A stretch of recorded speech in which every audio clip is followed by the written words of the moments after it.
Hi everybody, and welcome to our Theology Thursday that's been pre-recorded this week. We're joined by the lovely Rachel and Liz, or Elizabeth is her writing name, and they're going to talk to us today about disability, and their title is An Unexpected Journey, Worship, Wonder and Wheelchairs. So without further ado, I will pass over to Rachel and Liz to introduce themselves in more detail. Hi everyone, my name's Rachel. And I am currently in my first year studying towards a PhD at the University of Leeds in engineering, the Faculty of Engineering, and I'm also a disabled person. And I'm Liz. I'm studying for a Master's at Roehampton in Children's Literature, and I've been using a wheelchair. And I write things. Great. So we're going to kick this off by saying why we're passionate about disability and faith and why it's important to consider the two things together. So I'll kick this off. And so I personally work under the social model of disability, and we're going to come on to that later. But for me, I found a way of vocalizing things within society and how I fit in, how the barriers fit in, and how things should be. But I find certainly within the church, I don't have the same words for that. And I don't have the experience of how does my understanding of the world and the understanding that I get given from the church, I can't quite relate them. So for me, it's a journey. And often people see that I use a wheelchair and think, oh, that's what I must need prayers for. But actually, there are a lot of bigger things that I feel in my life that need prayers, often more than my medical conditions and anything. So I think it's really important that we start having conversations with and for disabled people, because, you know, young disabled people, we exist in the church. And I think it's important to start these conversations.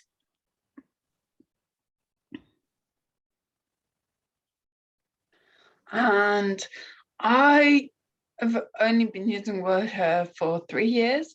And so I met Rachael. We were put in the same flat at the University of Sheffield, and Rachael basically taught me how to be a disabled person. And I feel like I'm still experiencing a lot of things for the first time, so I probably don't have a strong opinion about them. But I am keen to learn and get stuck in. Oh my gosh, I don't really have a plan. I feel like I live a lot in my own little world a lot of the time. I'm not really that clued up on what's going on, but then hopefully I will learn how to speak up.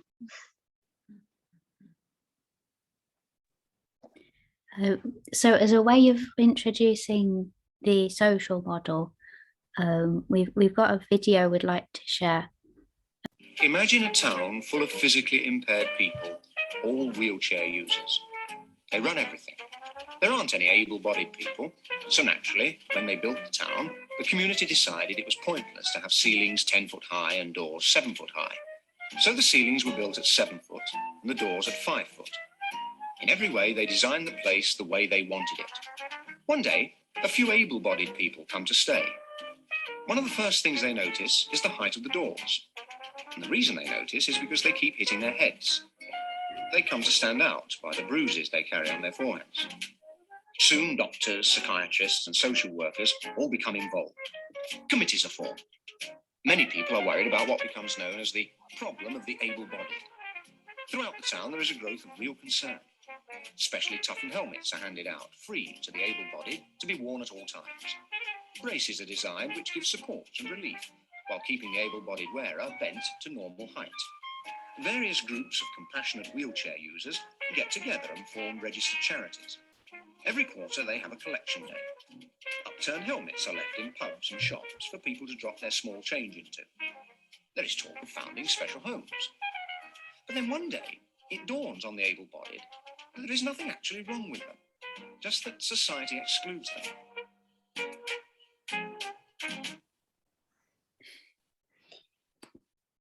So that was a video about the social model of disability. So the social model says there's nothing wrong with you. The problems with society is not designed to cater for you. And I definitely feel like this is like what you can apply this to Christianity. This is like what God says. Like there's nothing wrong with you and your body. Like God can use you however you are and whatever you can do physically, and God of course wants you to be happy,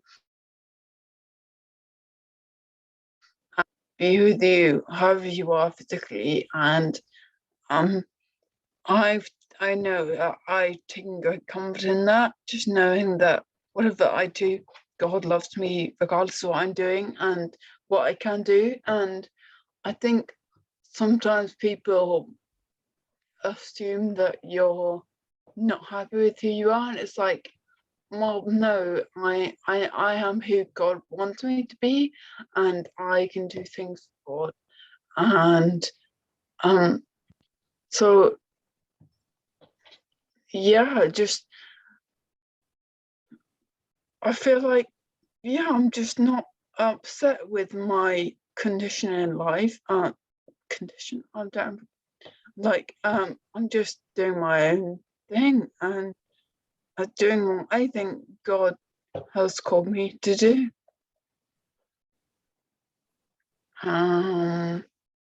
Yeah.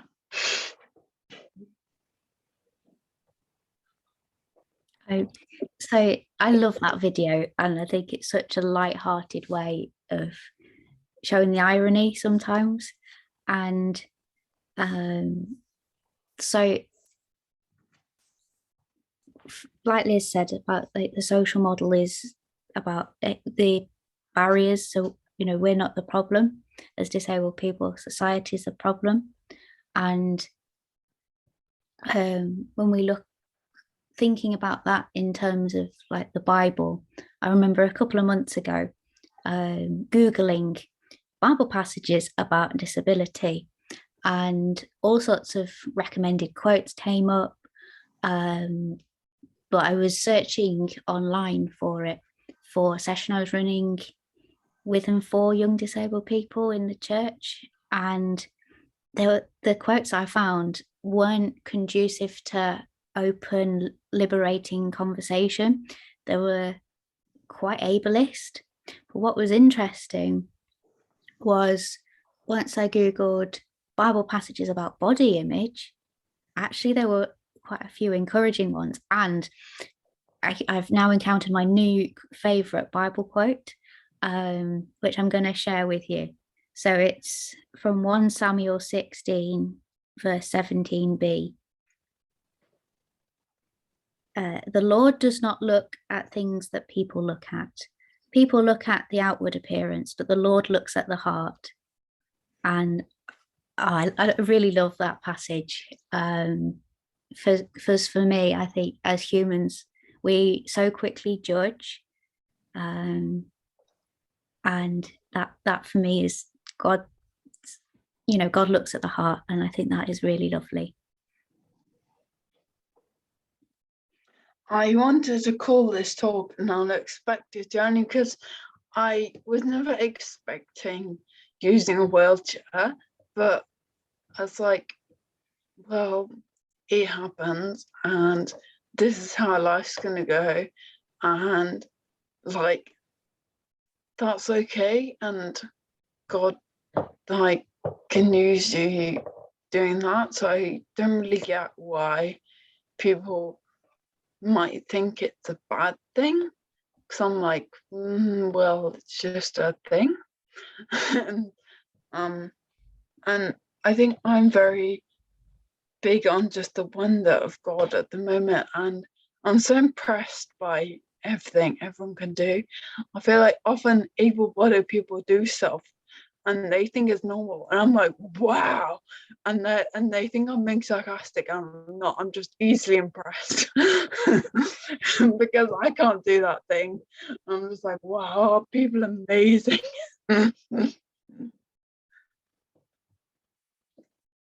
Yeah, I think there is something in the wonder of God, and kind of we as humans struggle and strive so much for what we perceive as our perfection, and sometimes we might put on what we perceive as perfect and not necessarily ask God what that might be. And I know healing, certainly in the disabled people's community, is very contentious. So I'm only talking about my own experiences here. But for me, that's been in a journey. And at the moment, the place where I'm at is I believe in an all-powerful God. So if he wanted to heal, he could. But I'm also aware that how much God uses where I'm at. You know, for example, he's given me a platform here today, and me and Liz are very eloquent and we have a voice. And I think God uses our journey. And when people, I've had strangers come up to me on the street going, I want to pray for your healing. And while that's all, oh yeah, I'm just looking at your faces.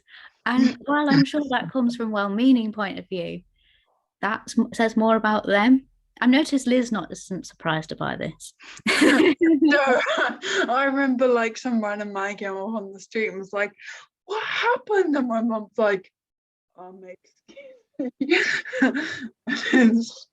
It's just like, it doesn't happen to me that often, but when it does happen, I'm like, oh, there it is. Yeah, and I think for me, I think it says more about that person and where they're at in their journey. Because like I said before, you know, if somebody actually came up to me and said, what would you like prayers for? Actually, healing wouldn't be on that list. Not at the moment. No. Do you remember in that movie which the BBC just made, Ben, Barbara and Ellen, and there's that lady who comes over and it's like, oh, and it's really like patronizing, and then she's like, please pray for me. And the lady's just like, what? And she's like, pray for me. It's just such a common like joke that everyone's like, oh my gosh, this praying thing. Yeah. And one last point on that. I wonder how much as a church we hide behind this person doesn't believe enough, or this person hasn't prayed hard enough to get a healing. But if we hide behind that rather than making adjustments to be inclusive. So yeah, that's my challenge for the church. It's like people, you know that Bible story where the woman has been bleeding for 12 years, but then she touched Jesus and she's healed. It's like, come on, just it could take 12 years, but you can get there. And I'm like, oh my gosh. It's like, so patronizing. Were you including that lady before she was healed, or was it like, nah, Toby, just keep waiting? Yeah. Now I'm massively aware I don't have the theological answer for the equivalent of the social model for the Bible and the church, but I'm aware I don't want to give platitudes and say I've got all the answers, or that I've found an answer that I feel comfortable with. But I think that's okay to say this is where we're at, and you know, faith is a journey with God. And the thing is, like, I was reading the Old Testament, and you know, when it's going through all the rules of the priest to like come to God in the temple, it's like the priest must not have a blemish, sacrifice must not be impure. And I'm like, well, what is a blemish and what isn't pure? And then you read the New Testament and Jesus just lets anyone touch him. Jesus just goes out his way to talk to people. He asks you, what do you want prayer for?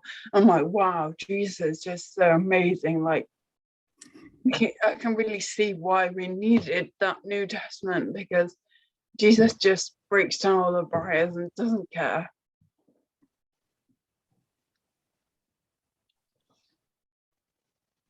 Yeah. Okay, so we came up in our planning of a list of 3 pieces of advice that we thought that the students listening to this podcast would be useful for them to take away and to reflect to take away, as you know, if they ever meet another disabled student or just another disabled person.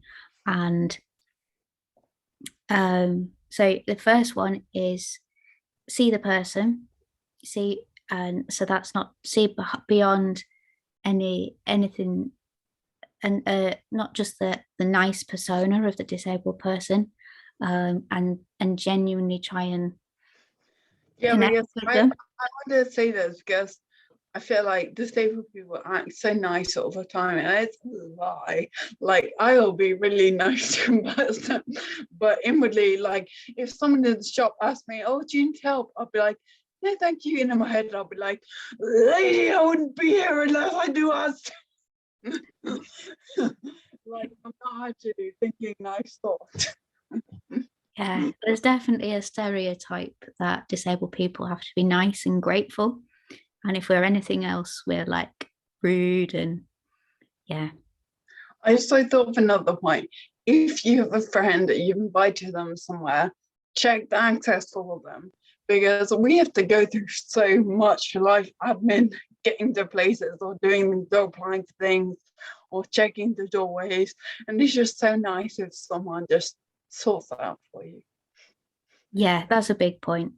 And me and Liz, we're both wheelchair users, so we think of physical barriers, but also there are such a range of impairments. So it could be things like, you know, hearing loop or alternative font, or even just the loudness of a building if somebody's got a sensory impairment.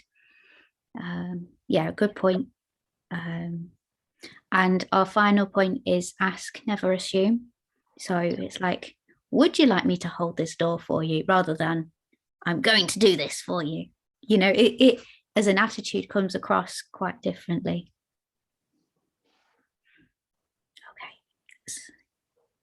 Okay. Anything you'd like to add, Liz? Oh, is there any question? Yeah, we've got a Q&A next. Do you have a question, Dan? Is that what you're waving?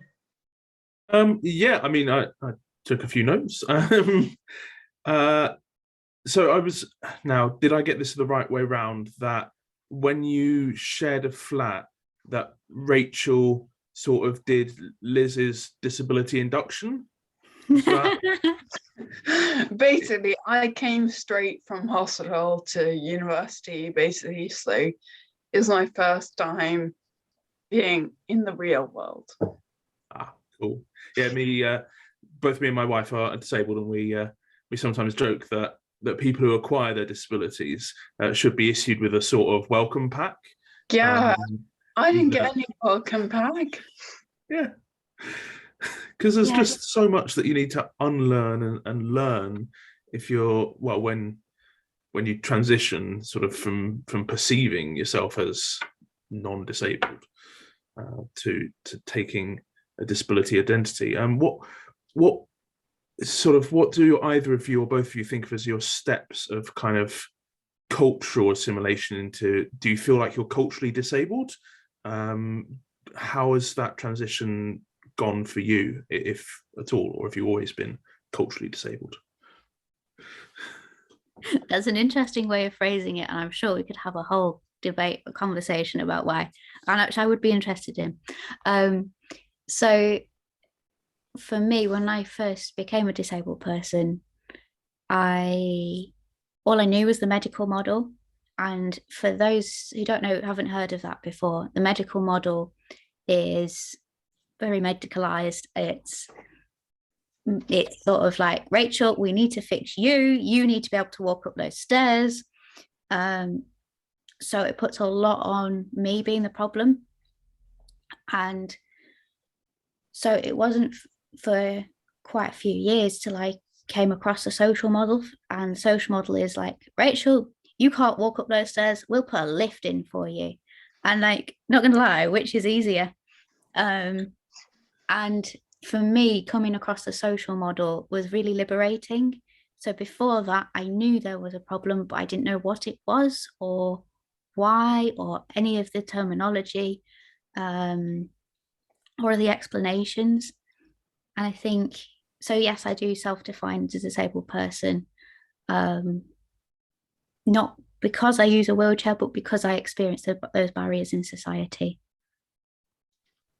I became disabled as an adult. I think I already knew the social model, but not really. I didn't know it and know it like in myself. And I came out of hospital, and to be honest, I feel like the medical professionals want that. They weren't really bad, like in instilling the medical model or anything. No one really like committed to anything. I think with me, no one really knew what would happen, and that was all fine. And then I think just learning about the social model more to experience, I was like, wow, this is like okay.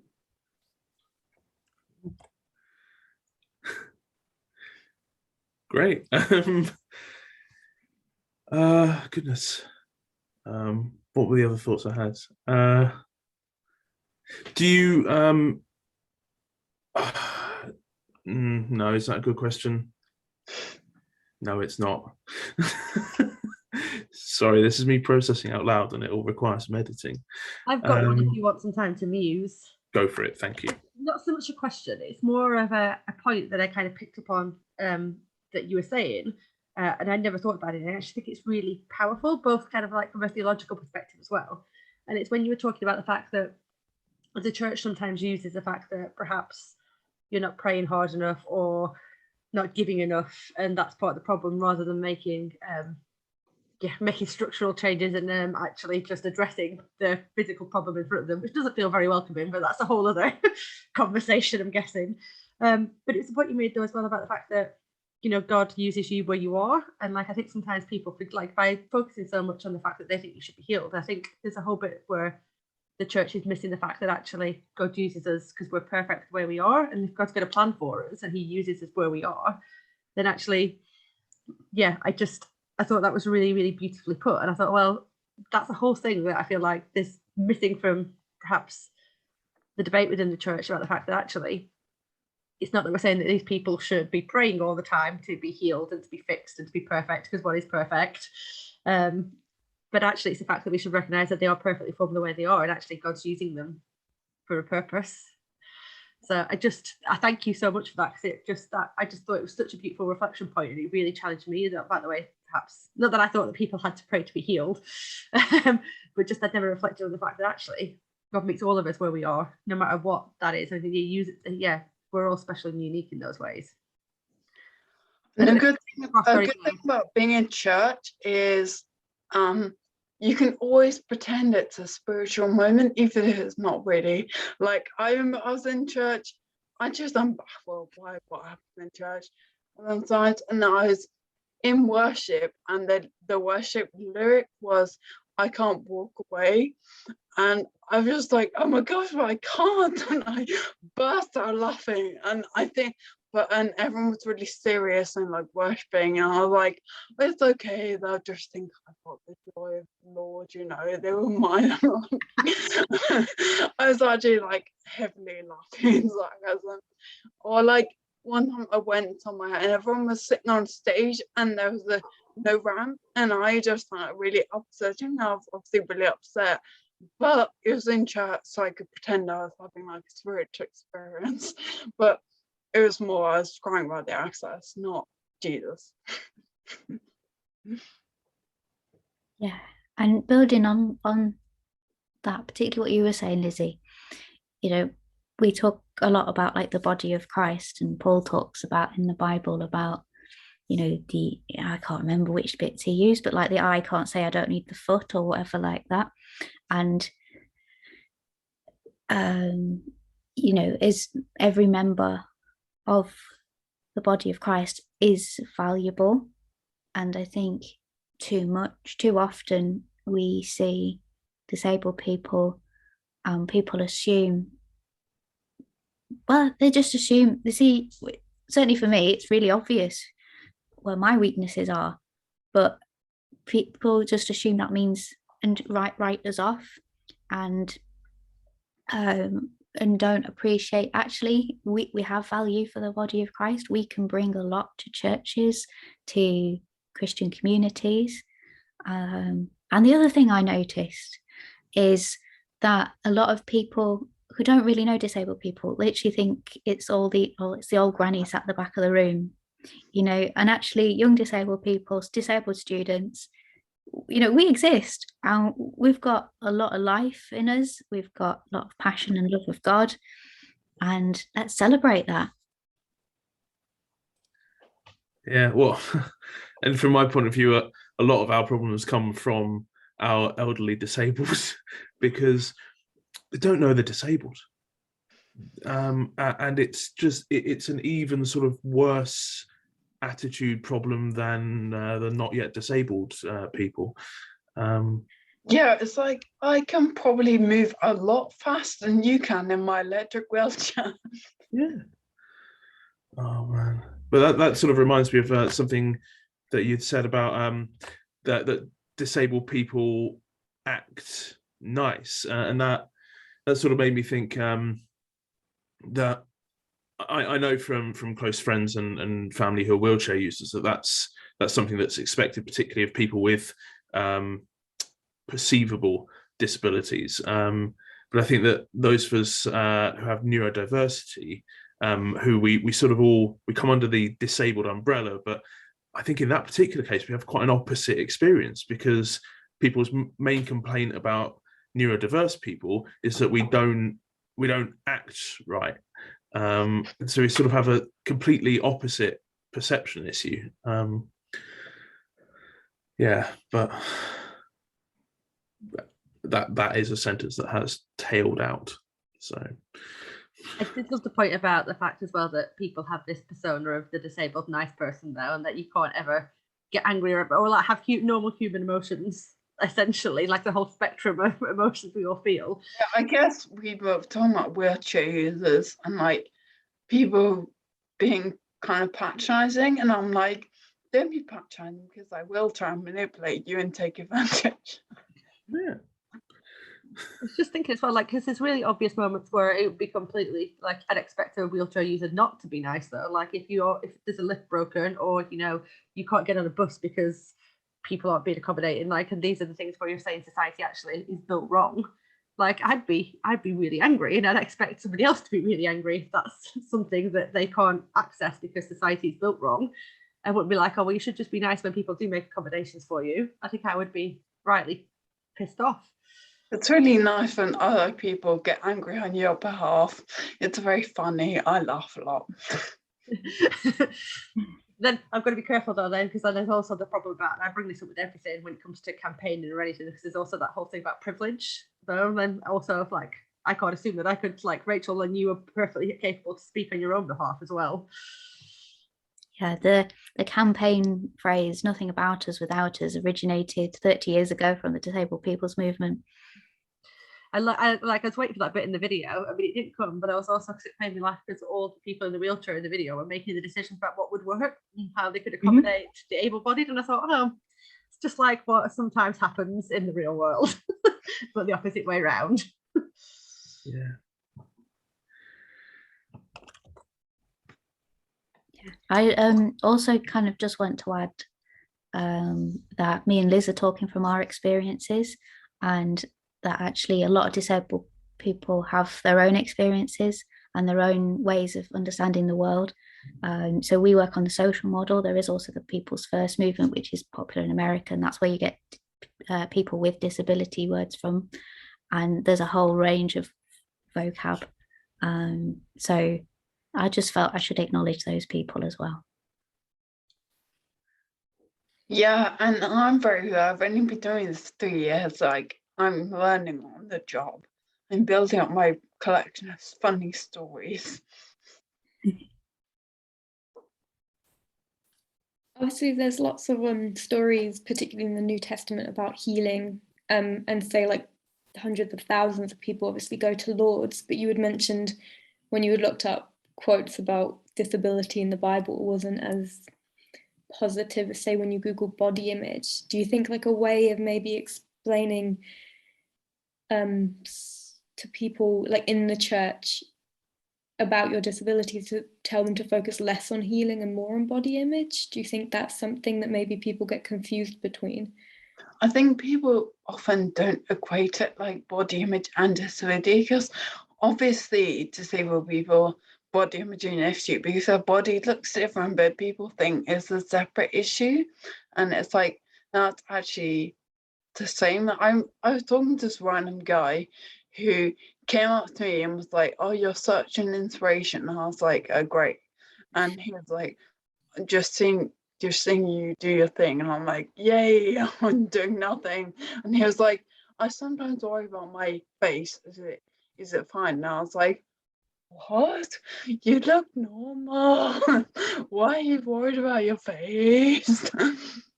And I was like, "Yeah, I don't care. You shouldn't care." It just baffles me that some people can worry about what they look like in general. Yeah. And actually, I personally think it should be less about what we look like, how our body functions, how our brain functions, less about all of that, and more about us as human beings. You know, the fact I use a wheelchair is pretty boring compared to like what my degree is, what my hobbies are. You know, they're much more interesting to talk about. Yeah, like Rachael researches fire. That's so cool. Yeah, that was my master's project. I can't remember. It's just fire. It's cool. Oh man, I'm so tempted to just ask Rachael the question, what is fire? The question on all of our minds. What is fire? Sorry, easily distracted. I think the thing you like that goes back to that quote, the Bible quote though you read, Rachael, as well, about the fact that like, yeah, like God knows our heart. Like, so that's much more, that's the most important part, I think, of who we are. So yeah.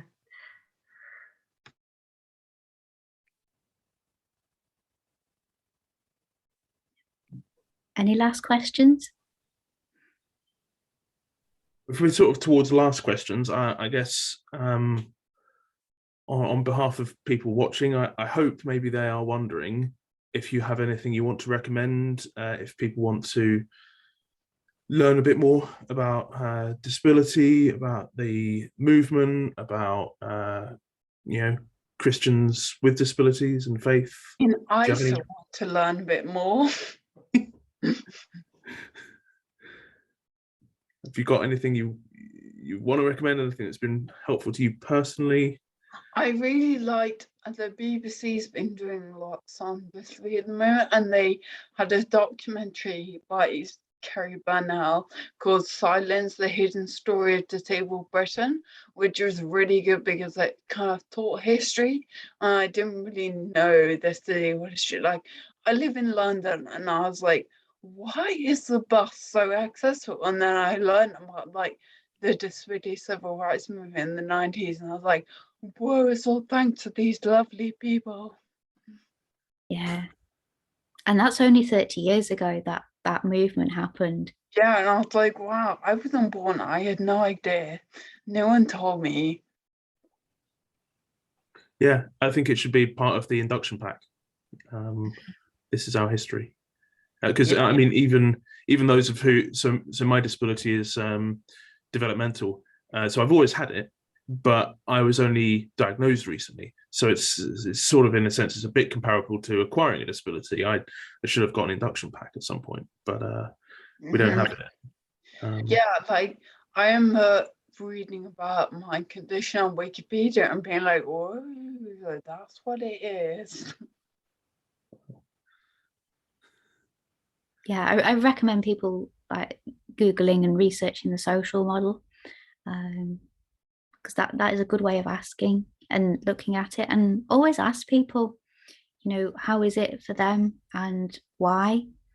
And actually, when you start looking into words and where those words come from, then you realize the power of words. I'm an engineer.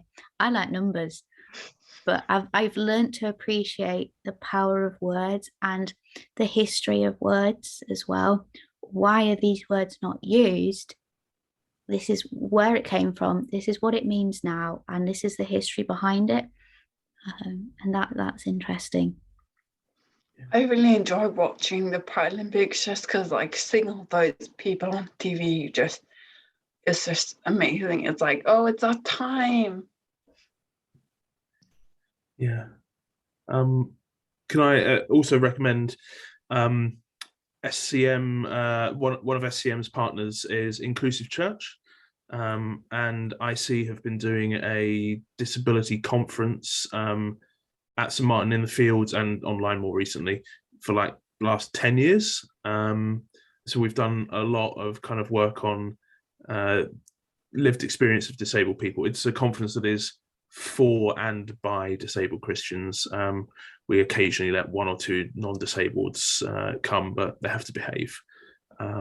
So yeah, if anyone wants to, I'll pass some links on or something. But and then if you want to do reading, the core text most people think of is Nancy Iceland, Eiesland, The Disabled God, if you're a reader. That's all I can think of for now.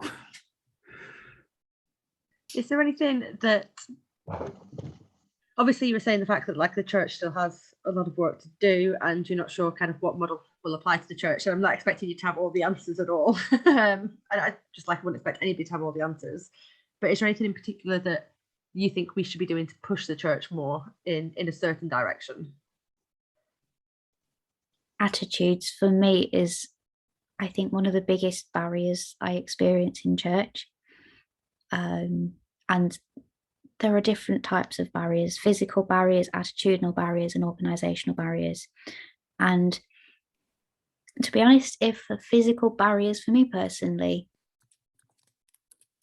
if the attitudes are there and the attitudes are enabling, we can get around the physical barriers. Yes, we need to fight and get physical access, don't get me wrong, but if it's the attitudes, I find, because once the attitudes are there and people are open-minded, and yeah, it's the challenges. So that I think is what we need to challenge in our churches. What about you, Liz? I don't know yet. I think just talk to people, especially people who are different. Like, I know you can't always tell who's different, but that's why it's important to just talk to people and find out how they feel different. Because I think a lot of people have, everyone has a story, and it's like so many of these people's stories in our churches, and we don't often realize. And I just think it's important to talk to everyone. Right, so as a reflective way to end, we've come up with 3 reflective questions. If I put them in the chat, Lizzie, can you put them at the end so people can read them? Yes. So our first one is, what surprised you about what you've heard? What's challenged you? And what will you take away? So I'll pop them in the chat. And so, yeah, thank you for inviting me and Liz to have this conversation with you. No, thank you so much for coming and giving up your free time to talk to us. Yeah, thank you for... I was going to say thank you for all the technical stuff. Sorry for all the technical stuff. York and Val, thank you from Wales. Yeah, thank you for coming and chatting with us. I think it's a really important topic, and it's one that obviously people, like you said, will be well intended when they say certain things or ask certain questions, but aren't necessarily the best directed. So I think it's really important to have voices sort of talking about, actually, you know, like you said, about holding the door open. We don't want to be angry, we want to be passionate. Yeah. Is there anywhere, I've got one more question, I guess. And is there anywhere you would signpost any of our students who would identify as disabled to, if they want to engage in these conversations on a wider scale? It's okay if you don't, I just thought I would ask. That's a difficult one. So it depends on the uni. So some unis have like disabled students committees. We had one in Sheffield. I haven't really had much contact with the one in Leeds, so maybe try and reach out with that. Disabled people's organisations, which are run by disabled people for disabled people, are around the UK. In terms of the church, the one Dan recommended is actually the only one that I've come across, and certainly within the Methodist church, because I'm a Methodist, we are starting to try and get solidarity circles up, and some of the volunteering I've been doing is with and for young disabled people, trying to start conversations. So yeah, we need more, basically. Thank you very much. I know that Liz has to go now as well, so we'll put that at an end. I think that's a good place to end. Thank you so much for having me. No, thank you so much, both of Thank you. Bye. Bye. Well done, Diane.